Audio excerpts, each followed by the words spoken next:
आज की video special होने वाली है क्योंकि आज की इस वीडियो में हम लोग गुणनखंड करना सीखेंगे। यदि आपको गुणनखंड बिल्कुल भी नहीं आती तो इस वीडियो को ध्यान से देखें, क्योंकि इस वीडियो में गुणनखंड करने की सबसे आसान विधि बताई गई है। ये वीडियो देखने के बाद आपको कोई भी और वीडियो देखने की ज़रूरत नहीं होगी और आपको गुणनखंड बनाने आ जाएगा। तो चलिए वीडियो को शुरू करते हैं। तो यहाँ पर दो प्रकार का प्रश्न लिया गया है। पहला प्रश्न है x² + 9x + 20 और दूसरा प्रश्न है 3x² + 17x + 10।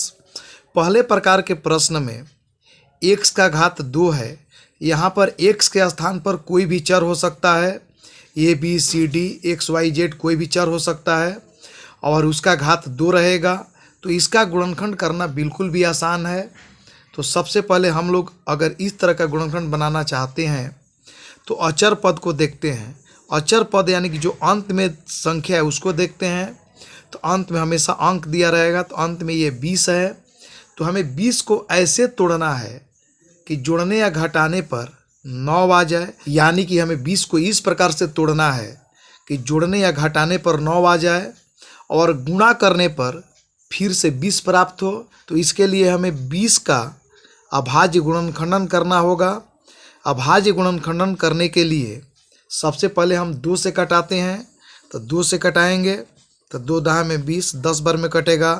फिर 2 से कटेगा तो 2 पाँचे 10। अब इन तीन संख्याओं को इस प्रकार से जोड़ना या घटाना है कि जोड़ने या घटाने पर 9 आ जाए और गुणा करने पर 20 आ जाए।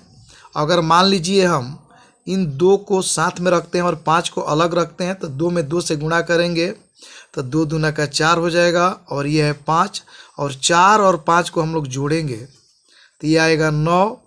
तो 4 5 को जोड़ने पर 9 आएगा। यदि हम लोग 4 में 5 से गुणा करेंगे तो 4 5 20 आएगा। यानी कि जब हम लोग 20 को तोड़े तो 2 गुणनखंड मिल गया, एक 4 मिला और एक 5 मिला, और 4 और 5 को जोड़ने पर 9 आता है और गुणा करने पर 20 होता है। तो सबसे पहले हम लोग बराबर का चिन्ह देंगे। इसके बाद पहला पद जो x² है उसे हम लोग ज्यों का त्यों लिख देंगे।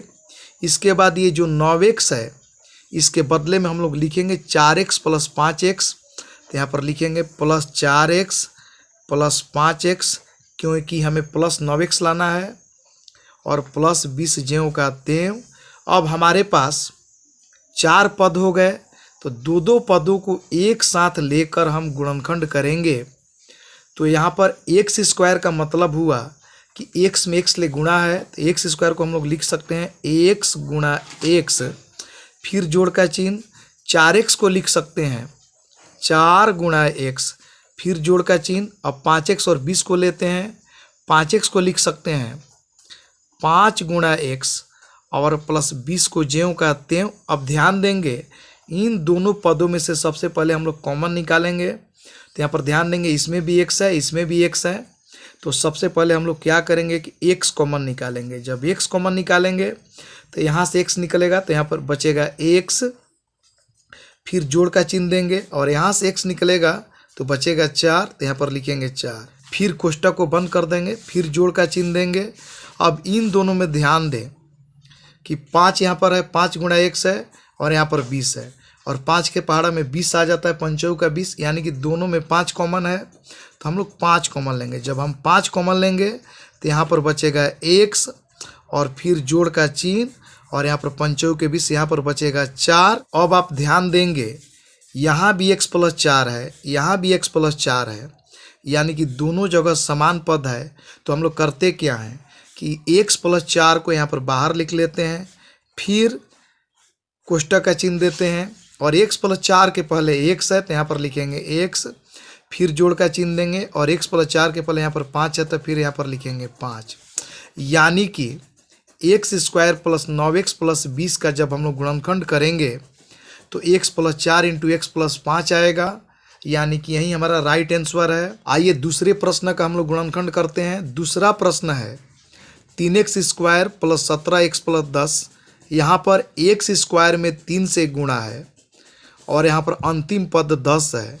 तो ऐसे प्रश्न का गुणनखंड बनाने के लिए x² में जिस अंक से गुणा होता है और अंत में जो अंक होता है उन दोनों अंकों को गुणा करा देते हैं। तो हम लोग 3 और 10 में गुणा कराएंगे, तो 3 में 10 से गुणा जब हम लोग कराएंगे तो 3 दहा में 30, ये 30 आएगा। अब हमें 30 को इस प्रकार से तोड़ना है कि जोड़ने या घटाने पर 17 आ जाए, लेकिन यदि गुणा करें तो फिर से 30 आ जाए। इसके लिए हमें 30 का अभाज्य गुणनखंडन करना होगा। तो अभाज्य गुणनखंडन करने के लिए सबसे छोटी अभाज्य संख्या 2 से कटाते हैं। तो चलिए 2 से कटाते हैं, तो 15 दूना का 30। अब 2 से नहीं कटेगा तो अगली अभाज्य संख्या 3 से कटाएंगे, तो 3 पाँचे 15। अब यहाँ पर ध्यान दीजिए, अगर हम लोग 3 और 5 को एक साथ रखते हैं तो 3 पाँचे ये हो जाएगा 15। फिर अगर 2 को अलग रखते हैं तो 15 2 को जोड़ने पर ये हो जाता है 15 2 17। अगर हम लोग 15 में 2 से गुणा करते हैं तो 15 दूना का 30 आता है। यानी कि हमने 30 को 2 भागों में तोड़ दिया। पहला भाग हुआ 15, दूसरा भाग हुआ 2, और दोनों को जोड़ने पर 17 आता है और गुणा करने पर 30 आता है। यानी कि 17 के स्थान पर 15 और 2 होगा। तो सबसे पहले हम लोग बराबर का चिन्ह देंगे और पहला पद 3x स्क्वायर ज्यों का त्यों लिखेंगे। फिर यहाँ पर 17x के स्थान पर हम लोग 15x प्लस 2x लिखेंगे। तो यहाँ पर लिखेंगे प्लस 15x प्लस 2x और प्लस ये 10 ज्यों का त्यों। अब हमारे पास 4 पद हो गए। दो पदों को एक साथ लेके कॉमन निकालेंगे, तो 3x स्क्वायर प्लस 15x को एक साथ रखेंगे और 2x प्लस 10 को एक साथ रखेंगे। जब हम लोग जोड़े बना लेंगे तब हम लोग कॉमन निकालेंगे। तो 3x स्क्वायर का मतलब हुआ 3 गुणा x, क्योंकि 3 में x में x ले गुणा करेंगे तो 3x स्क्वायर आएगा। प्लस फिर 15x को तोड़ेंगे तो 15x को हम लोग तोड़ सकते हैं 3 गुणे 5 गुणा x। फिर प्लस 2x का मतलब हुआ 2 गुणा x, और हम लोग 10 को लिख सकते हैं 2 गुणा 5। अब दो पदों को एक साथ लेके कॉमन निकालेंगे।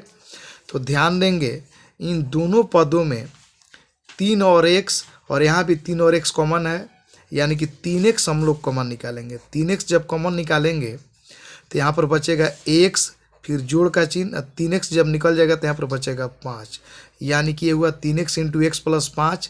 अब 2x और 2 गुणे 5 में से कॉमन निकालेंगे। तो ध्यान देंगे दोनों में 2 कॉमन है, तो यहाँ पर प्लस 2 कॉमन लेंगे और यहाँ पर बचेगा x और यहाँ पर बचेगा प्लस 5, क्योंकि 2 निकल गया है। अब ध्यान देंगे यहाँ और यहाँ पर दोनों जगह समान पद है जो कि x प्लस 5 है। तो हम लोग बराबर का चिन्ह देते हैं और दोनों समान पदों के बदले में हम लोग यहाँ पर लिखेंगे x प्लस 5 और इसे कोष्टक में बंद कर देंगे। फिर छोटा कोष्टक का चिन्ह देंगे। इसके बाद x प्लस 5 के पहले 3x है, तो यहाँ पर लिखेंगे 3x, और यहाँ भी x प्लस 5 के पहले 2 है, तो यहाँ पर लिखेंगे प्लस 2। यानी कि जब हम लोग 3x square plus 17x plus 10 का गुणनखंड करेंगे तो हमारा right answer x plus 5 into 3x plus 2 आएगा। इस प्रकार आप आसानी से इस प्रकार के प्रश्नों का गुणनखंड कर सकते हैं। इसी प्रकार के प्रश्नों के साथ हम लोग मिलेंगे अगले वीडियो में। Thank you.